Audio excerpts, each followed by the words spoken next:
Один козленок отбился от стада. Долго блуждал он, не мог отыскать обратную дорогу домой. Решил пощипать травку, и вот прямо на него идет серый волк. «Ну, козленок, я тебя сейчас съем», — говорит волк. «Не ешь пока, я еще жиру наголяю», — просит тот. Волк согласился, оставил козленка. Прошло немного времени. Он опять является.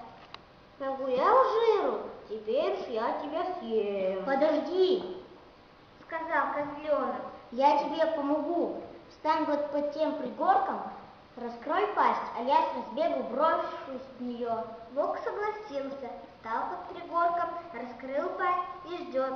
Козленок как разбежался, да как стукнет рогами по лбу серого глупца. Покатился волк кубарем, опомнился, встал на ноги и до сих пор думает, съел я его или не съел.